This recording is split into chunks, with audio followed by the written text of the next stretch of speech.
주의 전에 올라오신 여러분을 주님의 이름으로 환영하고 축복을 드립니다. 어떤 부부가 차에 연료를 넣기 위해서 주유소에 들어왔습니다. 주유소 직원은 연료를 넣으면서 차의 앞 창문을 깨끗이 닦아주었습니다. 직원이 일을 마치고 난 다음에 남편은 그 닦는 모습을 보니까 마음에 별로 안 들었습니다. 유리가 아직 더럽다. 다시 한번 닦아주면 안 되겠습니까? 라고 말합니다. 직원은 알겠다라고 말하면서 다시 한번 앞에 창문을 닦습니다. 깨끗하게 벌레가 없는지 더러운 곳은 없는지 잘 살피면서 꼼꼼히 닦아줍니다. 그러자 남편은 또 화를 내면서 말을 합니다. 아니, 아직도 더럽지 않습니까? 아니, 당신은 유리 닦는 법도 모르십니까? 당신이 유리를 참 잘못 닦는 것 같습니다. 한 번 더 닦아주십시오. 라고 말을 합니다. 직원은 또다시 빠뜨린 곳은 없는지 더 자세히 살펴보면서 닦습니다. 그런데 사실은 깨끗이 닦여 있기 때문에 더러운 것이 전혀 없었습니다. 그럼에도 불구하고 남편은 더 크게 화를 내면서 말을 합니다. 유리창이 아직도 더럽지 않습니까? 안 되겠군요. 내가 주인에게 말해서 당신 오늘부로 여기에 그만둘 수 있도록 내가 만들겠소. 내가 여태까지 보아온 유리 닦는 사람 중에서 당신이 가장 엉터리로 유리를 닦는 사람이요. 라고 말을 하면서 화를 내면서 차에서 내리려고 합니다. 그때 아내가 그의 남편의 안경을 벗어서 휴지로 안경 알을 닦아줍니다. 그리고 나서 남편의 얼굴에 다시금 안경을 씌워주게 됩니다. 남편은 그제서야 무엇이 잘못된 줄을 알고 얼굴을 붉히면서 그에게 내가 잘못했소 라고 사과를 하게 됩니다. 비로소 깨끗하게 닦여진 유리 창문을 보게 된 것이지요. 사람들은 자신의 마음의 안경으로 세상을 바라봅니다. 자신의 마음에 더러운 것이, 자신의 마음의 창에 더러운 것이 있게 되어진다면 세상을 바라보는 모든 것들은 다 더럽게 보일 수밖에 없습니다. 그 더러운 것을 보면서 화를 낸다라는 것은 곧 자기 자신이 더럽다라는 것, 자기 자신에 대한 화냄이라고 말을 할 수 있는 것이지요. 자신의 마음의 안경을 깨끗이 닦지 않고는 늘 다른 사람의 결점만을 찾아서 그것이 잘못되었다라는 것을 지적을 하게 됩니다. 잘 닦인 안경이 바깥 세상을 왜곡 없이 비추어 주듯이 마음에 깨끗한 사람만이 세상을 바르게 바라볼 수 있습니다. 신앙생활도 마찬가지입니다. 성도의 마음이 청결하게 되어 있을 때야 비로소 하나님을 제대로 볼 수 있고 하나님의 눈으로 세상을 바라볼 수가 있습니다. 그래서 오늘 주님께서는 우리에게 뭐라고 말씀하십니까? 8절 말씀에 마음이 청결한 자는 복이 있나니 그들이 하나님을 볼 것이니요 라고 말씀하고 계십니다. 예수님은 마음의 중요성에 대해서 말씀하고 있습니다. 사도 바울은 이 마음으로부터 믿음이 나오게 되고 이 믿음을 입술로 고백함으로 말미암아 구원에 이른다라고 말했습니다. 사람이 마음으로 믿어 의에 이르고 마음으로 믿어 의에 이르고 입술로 고백해서 구원에 이른다라고 말씀하고 있습니다. 신앙생활이라는 것은 마음으로 하는 것입니다. 예수님 당시에 바리새인들은 겉으로 보기에는 완벽한 사람들이었습니다. 무엇 하나 부끄러움 없이 율법에 충실했던 사람들 아닙니까? 하지만 예수님께서는 그들을 바라보시면서 뭐라고 말씀하십니까? 야, 너희들의 겉은 깨끗한 모습이지만 너희의 속마음은 욕심과 탐욕으로 가득 차 있구나 라고 말씀하십니다. 그래서 그러면서 비유로 말씀하시는 것이 바로 회칠한 무덤 같다라고 말씀하지 않습니까? 회칠한 무덤, 겉은 회를 칠했기 때문에 깨끗해 보입니다만 그 안을 들여다보게 되면 여러분 죽은 사람의 뼈와 온갖 더러운 것들이 가득 차 있는 모습입니다. 바리새인들의 삶의 모습이 바로 그러하다라고 예수님께서 비판을 하신 것입니다. 여러분, 신앙의 가늠자는 겉으로 내가 어떻게 드러나느냐가 아니라 내 중심의 진실함이 어떠하냐의 문제입니다. 요즘 많은 성도들은 머리에 있는 지식으로 나는 하나님을 잘 알고 있고 하나님을 잘 믿고 있다라고 말을 하는 사람을 보게 됩니다. 하지만 신앙의 핵심은 머리에 있는 것이 아니라 마음에 있는 것입니다. 신앙이 지식에만 그치게 되어진다면 그 지식을 가지고 많은 사람들을 재단할 수 있는, 많은 사람들의 마음을 아프게 하는 칼이 될 수 있다라는 사실입니다. 신앙은 머리로만 동의되어지는 것이 아닙니다. 나의 인격과 존재의 중심, 마음이 핵심이다라는 사실입니다. 마음이 변해야만이 우리의 신앙생활이 변할 수가 있습니다. 아무리 지식을 많이 갖고 있다 할지라도 신앙생활 속에서 그 지식이 내 인생을 변화시키는가? 그렇지 않습니다. 지식으로는 내 삶을 변화시키지 못합니다. 성경에서 마음은 언제나 한 인간의 내면, 그 사람의 인격의 자리로 여겨집니다. 사람의 생각과 느낌과 행동은 다른 곳에서 나오는 것이 아니라 바로 마음으로부터 비롯되는 것입니다. 하나님께서 사울을 왕으로 부르셨을 때에 사울은 키가 크고 용모가 참 준수했습니다. 그런데 그것 외에는 그가 가지고 있는 것이 아무것도 없었습니다. 그래서 하나님께서 그에게 주신 것이 무엇입니까? 사무엘상 10장 9절 말씀에 보면 그에게 새 마음을 주셨다. 새로운 마음, 즉 하나님의 마음을 그의 삶 속에 허락해 주셨습니다. 그렇다면 그는 이제 하나님의 마음으로 사역을 감당해야 되지 않겠습니까? 하지만 그는 하나님의 마음으로 사역을 감당하는 것이 아니라 자신의 마음으로 사역을 감당함으로 말미암아 하나님 앞에 불순종을 저지르게 됩니다. 그럴 때 그것을 옆에서 지켜보던 사무엘은 그에게 찾아가서 하나님께서 당신에게 이렇게 말했다. 사울 왕이시여, 하나님께서 당신은 이제 끝났다. 당신에게서 왕이 나올 수 없다라고 전하랍니다. 라고 강하게 말을 합니다. 성경은 그 이유를 이렇게 말씀합니다. 사무엘상 13장 14절 말씀에 보면 여호와께서 그의 마음에 맞는 사람을 구하여, 여호와 하나님께서 그의 마음에 맞는 사람을 구했다. 그 마음에 합한 자가 누구인가? 사울 왕이 아니라 바로 다윗 왕이다라고 말씀을 하고 계십니다. 여러분, 하나님께서 중요하게 여기시고 판단의 기준으로 삼은 것은 그의 마음이었습니다. 중심이 살아있어야 하나님께서 사용하시는 것입니다. 다윗의 중심은 하나님을 향해 있었습니다. 왜 하나님께서 그를 선택한 것입니까? 그가 하나님을 향해서 살아있는 마음을 품고 있었기 때문입니다. 사실 다윗은 하나님 앞에서 감히 설 수 없는 죄인 중에 죄수 아니었습니까? 그런 그의 모습, 그는 그것을 잘 알았습니다. 그래서 하나님께 죄를 지었을 때에 하나님 앞에 나와 죄를 깨닫고 눈물로 통곡하면서 자복하면서 하나님 앞에 회개를 합니다. 시편 51편 9절부터 10절 말씀에 보면 그의 회개가 등장하는데요, 이렇게 고백합니다. 주의 얼굴을 내 죄에서 돌이키시고 내 모든 죄악을 지워주소서. 하나님이여, 내 속에 정한 마음을 창조하시고 내 안에 정직한 영을 새롭게 하소서. 다윗은 하나님 앞에서 자신의 죄와 허물을 발견하면서 하나님 앞에서 애통하고 통곡하면서 자신의 잘못을 회개하고 있습니다. 그러면서 그가 집중한 것이 무엇입니까? 자신의 마음이었습니다. 하나님, 제 마음속에 새로운 영을 창조해 주시길 바랍니다. 정직한 영을 새롭게 해주시길 바랍니다. 다시 말하면 하나님의 마음을 내 삶 속에 품기를 소망합니다 라고 말합니다. 그리고 난 이후에 다른 시편에서 뭐라고 말합니까? 내 마음은 하나님께 확정되었습니다. 확정되었습니다 라고 고백을 합니다. 여러분, 다윗은 하나님께 자신의 마음을 확정했습니다. 다른 것을 확정한 것이 아닙니다. 그의 마음을 확정했습니다. 다윗은 겉으로는 많이 실패를 했습니다만 그의 마음이 하나님께로 확정되었을 때 그의 삶 속에 실패를 거듭하지 않았습니다. 왜 그럴까? 자신의 마음으로 하나님을 보면서 하나님의 일을 행했기 때문에 그렇습니다. 바로 이것이 마음이 청결한 자의 모습입니다. 이러한 사람을 하나님께서 복되다라고 말씀해 주고 계십니다.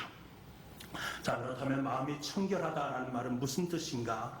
이 청결이란 말은 헬라어로 카탈로스라는 말을 씁니다. 카탈로스란 말은 때가 묻은 더러운 옷과 새하얀 옷을 비교하면서 하는 말입니다. 흠이 없고 이물질이 섞이지 않는 순수한 것을 말할 때 카탈로스라는 말을 씁니다. 여기에서 영혼의 정화라는 카타리스가 탄생한 것입니다. 이 청결하다라는 동사에게는 두 가지 의미가 있는데요, 하나는 말 그대로 깨끗하게 하는 것을 말합니까? 더러움과 죄악을 깨끗이 씻어내는 것을 이 카탈로스라는 말을 사용합니다. 여러분, 사람들은 자신의 죄로 인해서 자신의 마음이 더럽혀져 있음을 깨닫지 못할 때가 많이 있습니다.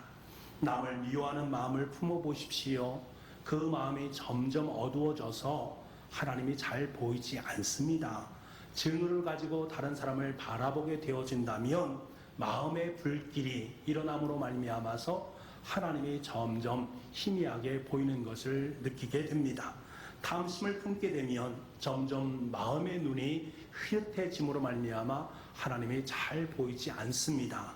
인간의 죄와 허물은 점점 하나님과의 관계를 멀어지게 함으로 말미암아서 하나님을 또렷하게 바라보는 것을 방해하게 됩니다. 여러분 생각해 보십시오. 우리의 마음 구석구석을 너무나도 잘 아시고 계시는 전능하신 하나님께서 지금 나와 함께 내 옆에 계시다라고 말한다면 내가 그 앞에서 감히 거짓말을 할 수가 있겠습니까? 내 마음의 모든 것을 잘 알고 계시는 예수님께서 지금 나와 동행하시고 계시다라는 사실을 내가 인식하고 있다면 과연 남을 속일 수 있겠습니까?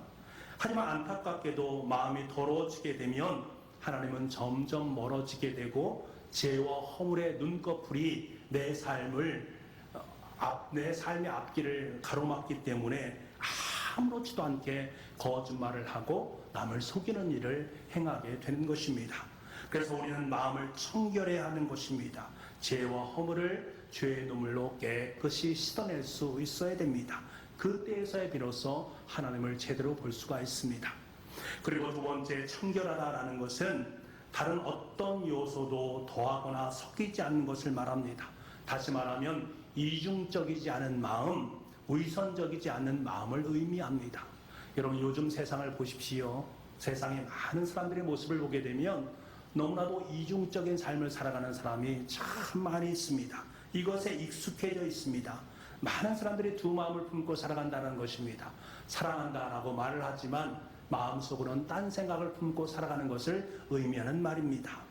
예수님 당시의 바리새인들은 분리주의자들이라는 별명을 갖고 있었습니다.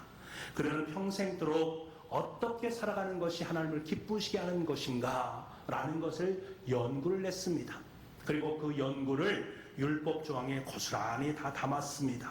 예를 들면 안식일에 물건을 어느 정도 이상 들어 올리면 그것은 노동을 한 것이기 때문에 죄가 되어진다. 몇 발자국 이상을 걸어가면 죄가 되어진다. 바느질을 해도 코를 3번 이상 하면 죄가 되어진다. 이런 것을 하나하나 다 율법 조항에 담았습니다. 하지만 그들의 내면 세계를 들여다보면 부패 그 자체였습니다. 불결했고 부패했습니다. 겉과 속이 다른 이중적인 사람들의 모습이었습니다. 오늘날도 마찬가지 모습 아니겠습니까? 오늘날에도 바리새인들처럼 겉으로만 죄를 짓지 않고 법적으로 문제가 없으면 하등에 아무 문제가 없다라고 말하는 사람들을 우린 너무나도 많이 봅니다. 그래서 겉으로는 살인하지 않고 도둑질하지 않고 남에게 피해 주지 않으면 된다라는 생각을 갖고 살아가는 사람들입니다. 어떤 문제가 발생하면 인터넷에 댓글을 다는 분들이 참 많으십니다. 모두 그런 것은 아니지만 댓글을 다는 그분들의 모습을 보게 되면 그 댓글을 읽어보면 그 사람의 마음, 댓글을 다는 그 사람의 인격이 의심될 때가 참 많이 있습니다. 자신은 너무나 공의롭고 정의로운 삶을 사는 것 같습니다만 그가 말하고 있는 그 말의 형태, 행하는 태도를 보게 되면 막말과 욕설을 마구으로 놓는 모습들을 너무나도 자주 보게 됩니다. 저는 이분들에게 솔직히 묻고 싶습니다. 정말로 당신은 흠결이 없는 사람입니까? 모든 일에 그렇게 떳떳하십니까? 저는 이들의 모습을 바라보면서 그 속에서 바리새인의 냄새가 난다라는 것을 지울 수가 없습니다. 철저하게 이중적인 사고의 잣대로 살아가는 인간의 죄성이 그 속에 담겨져 있음을 보게 됩니다. 내 죄를 보게 되면 상대방에게 함부로 그렇게 할 수가 없는 것입니다. 여러분 우리는 외면을 바라보기보다 내 내면을 들여다볼 수 있어야 됩니다. 그러면 얼마나 기가 막힌지 잘 아실 것입니다. 기막힌 미움과 질투, 끊임없는 욕심에 사로잡혀 있는 내 자신을 만나기 때문에 그렇습니다. 우리가 내 마음을 다른 사람에게 노출시키지 않았을 뿐이지 내 삶 속에 얼마나 큰 죄악의 모습들이 도사리고 있는지를 다른 사람은 모르지만 나는 잘 알고 있습니다.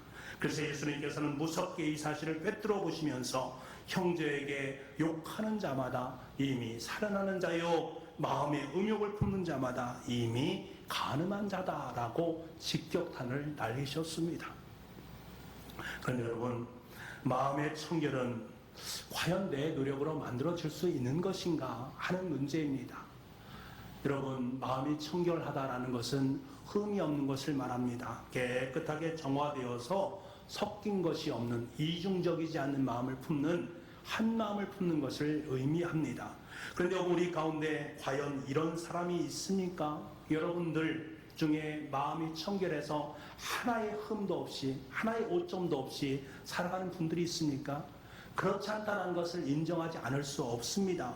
어머니의 태로부터 죄로 태어나 우리는 마음이 청결한 자가 될 수 없습니다. 하나님 앞에서는 마음이 청결한 사람이 단 한 사람도 없습니다.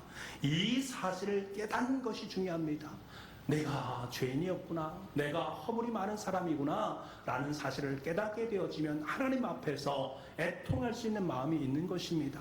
하나님께 나를 의인으로 삼아주시고 하나님의 자녀를 삼아주셨음에도 불구하고 여전히 죄 가운데 서성거리고 있는 내 모습을 바라보면서 한탄하고 탄식하면서 하나님 앞에 죄를 고백하는 것입니다.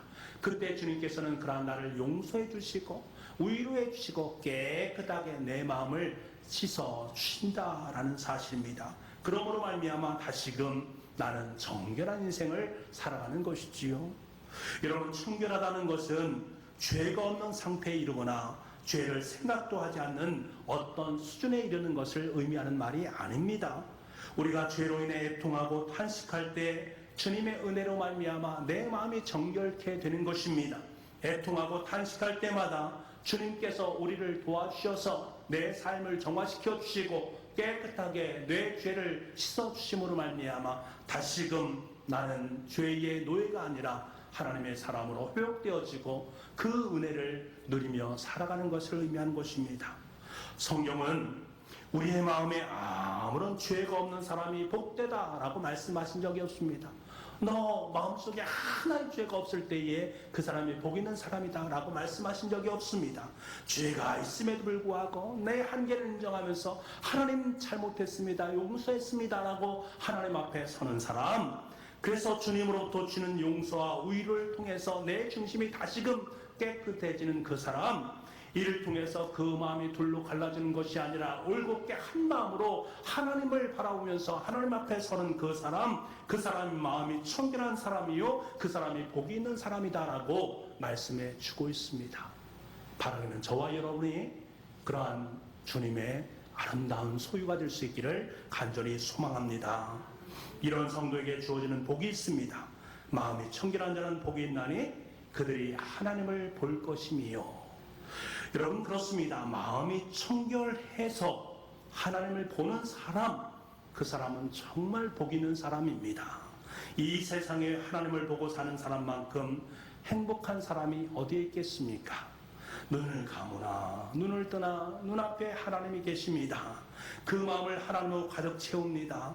세상에 그 사람만큼 만족한 삶을 살아가는 사람이 어디에 있겠습니까?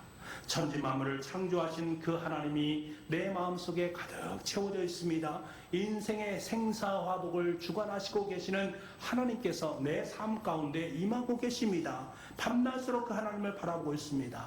얼마나 행복한 사람입니까? 성 아우구스티누스는 자신의 고백 중에 이런 글을 썼습니다. 주님은 언제나 제 곁에서 나의 한숨을 들어주셨습니다. 내가 흔들리고 있을 때에도 주님은 나를 인도하셨고, 내가 이 세상 넓은 길에서 방황할 때에도 주님은 나를 버리지 않으셨습니다. 진정 행복한 삶을 위해 기도하게 하셨습니다. 사랑하는 여러분, 우리가 이처럼 하나님의 존전의식을 가지고 살아간다면 천하의 우리를 두렵게 할 사람이 과연 어디에 있겠습니까? 하나님을 보며 살아가는 사람을 누가 두렵게 만들겠습니까? 그 사람의 마음속에 어찌 근심이 있을 수 있겠고 탄식이 있을 수 있겠습니까? 불안을 쌓아갈 수 있겠습니까? 어떻게 좌절과 절망으로 자리에 눕는 삶을 살아가겠습니까? 하나님 안에는 좌절이 없습니다. 하나님 안에는 절망이 없습니다. 그러기에 예수님께서는 하나님을 보는 자가 복이 있다. 그 사람이 행복한 사람이다 라고 말씀을 하고 계신 것입니다.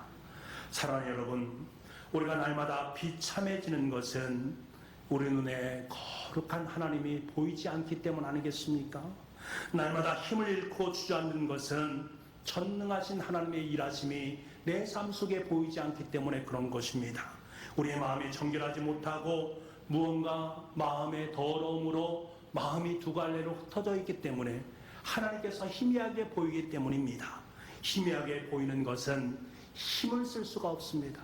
그 속에 용기도 줄 수 없고요, 삶 속에 희망도 안겨줄 수 없습니다. 요즘 한국교회는 참으로 어려운 시기를 지내고 있습니다. 우리 교회 전사님께서 머리를 하시기 위해서 미용실에 가셨답니다. 미용실에 가서 두 어르신에게 서로 이야기를 나누시는데 그렇게 욕을 하시는 거예요. 어디 욕? 교회 욕을 그렇게 하시더랍니다. 그분들이 욕하는 것을 들어보니까 국가에서 방역에 그렇게 힘쓰는데 좀 교회에서 좀 협조해주면 좋은데 왜 그렇게 협조를 안 해주는가? 교회 때문에 코로나가 확산되었고 교회 때문에 우리가 이렇게 힘들고 어렵다 하면서 교회를 마구마구 욕을 하시답니다. 참을 수 있었지요. 근데 더 나아가서 이런 말까지 하시랍니다. 신천지보다 교회가 더하다고. 그래서 신천지는 자기가 잘못됐다는 거 알고 교주가 머리를 숙여서 공식적으로 사과하고 돈도 좀 내고 그렇지 않았느냐고 그러면서 신천지를 옹호하더랍니다. 그런 전도사님에게 하는 말씀이 아줌마는 어떻게 생각하십니까? 라고 물으시더랍니다. 그때 전사님은 마음속에 그렇죠 하는 말밖에 할 말이 없더랍니다. 그래서 저에게 와서 말하면서 쓰는 숨을 지으셨습니다. 이 말을 읽고 얼마나 제 마음이 아팠는지 모르겠습니다. 앞으로 한국교회가 과연 어떻게 되는가? 점점 전도의 문은 막혀가는데 우리가 어떻게 하면 될까? 건강이 되고 근심이 됐습니다. 코로나 상황으로 우리의 신앙은 점점 더 강해지고 능력 있으면 좋을 텐데 그러지 못하고 있는 나의 모습을 바라보면서 마음이 너무나 안타까운 것입니다. 너무나 마음이 답답하고 힘들고 두려운 감정마저 들었습니다. 그런데 말씀을 준비하면서 깨닫게 하신 것이 있습니다. 우리가 이렇게 힘들어하고 두려워하고 있는 근본적인 이유는 무엇인가? 세상이 두려워서가 아니라 교회에 대한 욕들음이 있는 것이 아니라 우리 속에 하나님이 너무나 흐릿하게 보이기 때문이 아닌가? 거룩하신 하나님, 영광의 하나님이 보이지 않고 정치가 보이고 환경이 보이고 사람이 보이는 것이 문제가 아닌가? 우리가 마음이 청결하지 못해서 한국교회가 청결하지 못해서 하나님의 역사, 하나님의 일하심, 하나님의 능력을 보지 못하기 때문이 아닌가? 사랑하는 북부가족 여러분, 우리는 들어야 됩니다. 예수님께서 우리 앞에서 말씀하신 것을 들어야 됩니다. 마음이 청결해져서 우리의 마음속을 향해서 말씀하시는 주님의 음성을 들을 수 있어야 됩니다. 세상에서는 너희가 환난을 당하나 담대하라 내가 세상을 이겼노라. 내가 세상을 이겼노라 라고 말씀하시는 주님의 음성을 우리는 들을 수 있어야 됩니다. 믿음의 주여 온전케 하시는 주님을 날마다 쳐다보는 사람은 세상이 요동쳐도 실망하지 않습니다. 불안하지 않습니다. 좌절하지 않습니다. 왜? 하나님께서 우리에게 담대하라 세상을 이겼노라 라고 선포해 주셨기 때문입니다. 여러분, 예수님의 말씀은 진리의 말씀입니다. 마음이 청결한 자는 복이 있다. 하나님을 볼 것이기 때문이다. 마음이 청결하여서 하나님을 날마다 보고 살아가는 사람은 정말로 행복한 사람이다. 그 사람을 누가 감당할 수 있겠는가? 그 사람 누가 이기겠는가? 그 사람이 어떻게 좌절할 수 있겠는가? 어찌 절망할 수 있겠는가? 절대로 그럴 수 없다. 오늘 이 시간 저와 여러분에게 들려주시는 주님의 음성이 바로 이것입니다. 마음이 청결한 자는 복이 있나니 그들이 하나님을 볼 것이며 하나님 보시면서 이 어려운 세대, 이 어려운 시대를 넉넉히 승리로 장식해 갈 수 있는 저와 여러분의 삶이 될 수 있기를 간절히 소망합니다. 기도하겠습니다.